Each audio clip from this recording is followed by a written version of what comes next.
Counter attack की कामयाबी के बीच ज़ेलेंस्की के 37 शहर कांप रहे हैं। इन शहरों को जल्दी से जल्दी खाली करने का ऑर्डर हुआ है और आशंका जताई जा रही है कि इन शहरों में रूस की सेना किसी भी वक्त कहर बरपा सकती है। कुपियांस्क पर पुतिन ने युद्ध के शुरुआती दौर में ही कब्जा कर लिया था, लेकिन ज़ेलेंस्की ने इसे छीन लिया और अब दोबारा कब्जा करने के लिए रूस रक्तपात मचाने के लिए रेडी है।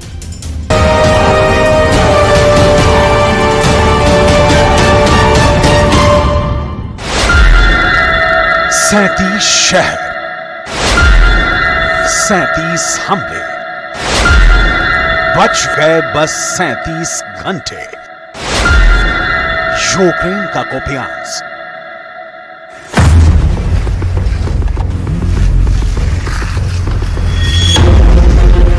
हर एक सेकंड सांस अटकी है 37 शहरों के बाशिंदों की।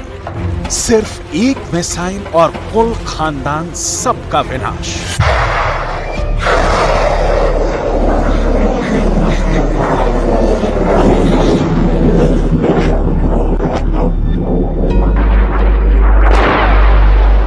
कुपियांस्क इलाके के लोगों के पास घर छोड़ देने के अलावा कोई विकल्प नहीं बचा है। लोग कहां जाएं, क्या करें? ज़ेलेंस्की की जिद और पुतिन की इच्छा के बीच यूक्रेन के 37 शहरों पर मौत का साया मंडरा रहा है। यूक्रेन की सरकार घूम घूम कर लोगों को अपने आशियाने छोड़ उनके साथ चलने की अपील कर रही है। यूक्रेन की सरकार ने पूर्वी खार्किव क्षेत्र के 37 कस्बों और गांवों से लगभग 12,000 नागरिकों को अनिवार्य रूप से निकालने का आदेश दे दिया है। इससे पहले बखमूत, सोलेदार जैसे शहरों का समूल नाश कर देने वाली रूस की सेना कुपियांस्क को खाक में मिलाने के लिए चल चुकी है। किसी भी वक्त इस इलाके को रौंदने वाली है। तस्वीरें आ रही हैं कि यूक्रेन की सेना प्रतिकार के लिए करारा जवाब देने के लिए तैयारी कर रही है।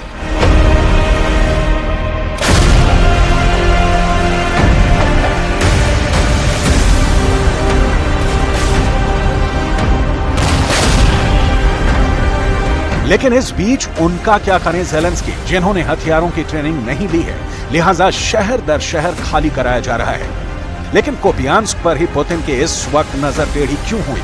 इसका कारण जाने बिना ये समझने में दिक्कत होगी कि पूरे खार्किव में अभी क्या चल रहा है। आपको याद होगा कि यूक्रेन के 4 इलाकों को पुतिन ने रूस में मिलाया था, जनमत संग्रह कराकर। खार्किव उन्हीं में से एक है।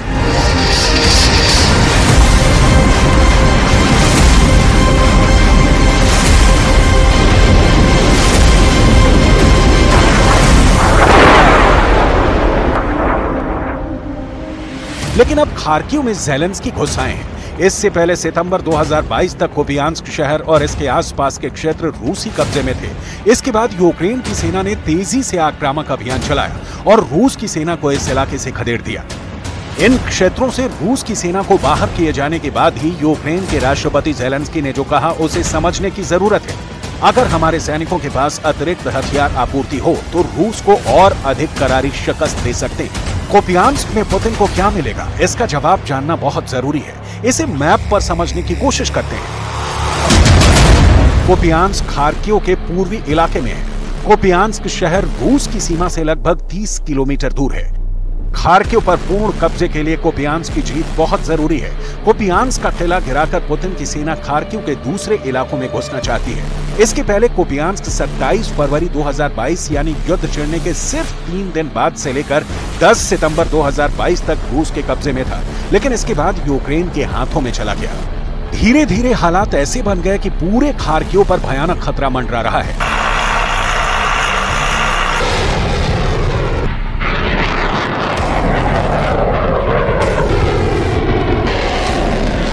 रूस की सेना कुपियांस्क में भयानक जंग लड़ने वाली है। असल में पुतिन यूक्रेन में एक साथ पर कई फ्रंट पर यूक्रेन को करारा जवाब देना चाहते हैं। पिछले 1 महीने में यूक्रेन पर रूस के ड्रोन हमले 2 गुने से भी ज्यादा हो चुके हैं।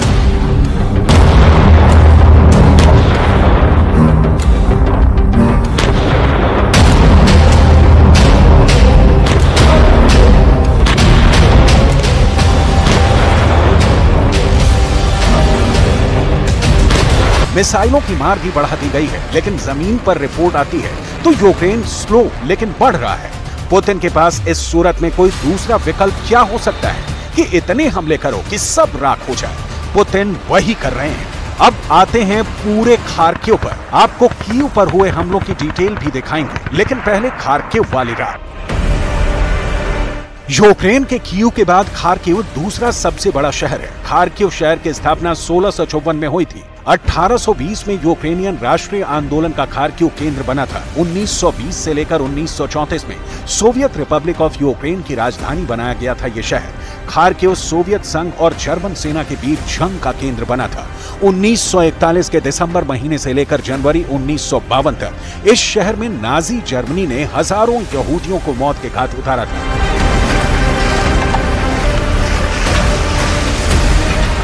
खार्किव में रूस समर्थक लोगों की बड़ी संख्या मौजूद है। पहचान, बोली और रहन सहन के मामले में खार्किव यूक्रेन का इकलौता शहर है जो रूस से मेल खाता है। लिहाजा खार्किव रूस का बहुत आसान टारगेट है। रूस की सीमा पर बसे अपने जैसे शहर पर इसलिए रूस की सेना ने युद्ध के बिल्कुल शुरुआत में ही कब्जा कर लिया और अब दोबारा कब्जे के लिए रूस की सेना कूच कर रही है।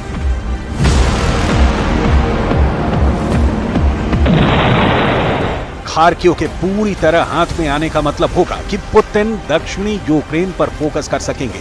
यहां भी हालात बेहद गंभीर है। ज़ेलेंस्की की अज़ोव सागर तक पहुंचने की इच्छा के बीच रूस के कब्जे वाले कई शहर जैसे बर्दियांस्क, मेलिटोपोल, मारियोपोल, यहां तक कि क्राइमिया तक पर संकट आने वाला है।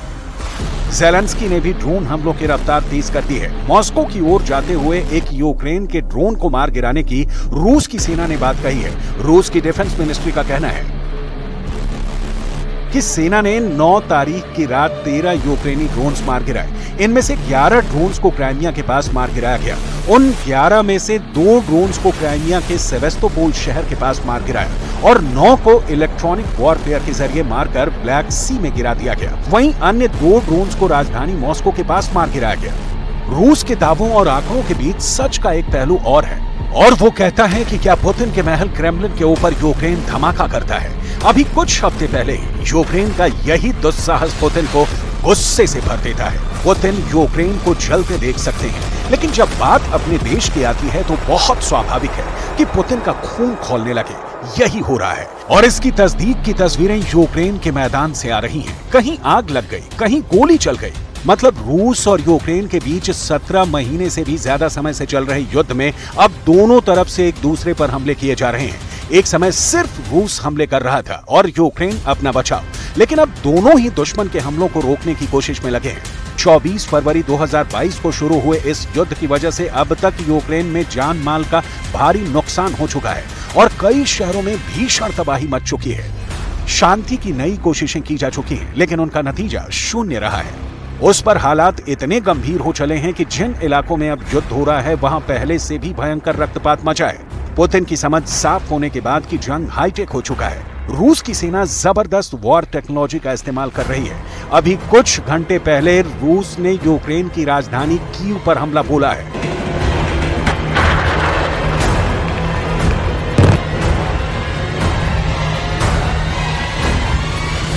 कीव पर लगातार हमले हो रहे हैं। शहर में करीब करीब रोजाना सायरन गूंज रहा है। कीव के लोगों के दिलों में दहशत कायम है कि कब वो किसी रूस की सैनिक की गोली के शिकार हो जाए या मिसाइल के मलबे में दबकर मर जाएं या रॉकेट हमले में मिट्टी में मिला दिए जाएं। कीव में तो आलम यह है कि जब से युद्ध छिड़ा है राजधानी के लोगों की सांस अटकी है। खार्किव में ज़ेलेंस्की की दोबारा हार कीव के भाग्य को भी पलटने वाली हो सकती है। लिहाजा ज़ेलेंस्की अपने नागरिकों को सिर्फ शहर छोड़ने का ऑर्डर नहीं दे रहे, बल्कि रूस को करारा जवाब देने की तैयारी भी कर रहे हैं। अब देखना है कि कुछ दिनों में कुपियांस्क किसका होता है, ज़ेलेंस्की का रहता है या पुतिन का हो जाता है।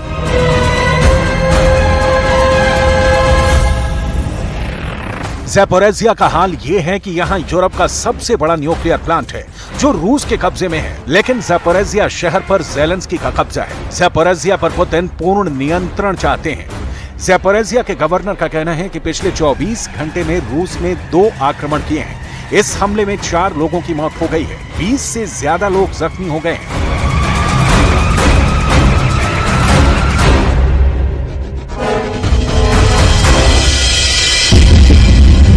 पुतिन के पास वक्त बहुत कम है। अगले 4 महीने में यूक्रेन में बरसात शुरू हो जाएगी और वही कीचड़ वाले दिन लौट आएंगे। पिछले साल यूक्रेन के कीचड़ों ने रूस के टैंकों का कचूमर निकाल दिया था। यूक्रेन रूस के टैंकों का कब्रिस्तान बन गया था। एक तो कीचड़ और ऊपर से यूक्रेन की सेना के पास अमेरिका वाला ज़ैवलिन। पुतिन इस बरसात से पहले कुछ ठोस करना चाहते हैं। इसकी तैयारी बेलारूस में दिख रही है। पोलैंड के बॉर्डर पर वैगनर आर्मी के टेंट की तस्वीरें सामने आ चुकी हैं, लेकिन खार्किव से पहले पुतिन कहीं भी इस वक्त तेजी से आगे बढ़ने में समर्थ नहीं है। यूक्रेन के कैलेंडर में हर रात मौत लिखी जा रही है और कब तक लिखी जाती रहेगी, फिलहाल तो कोई नहीं जानता।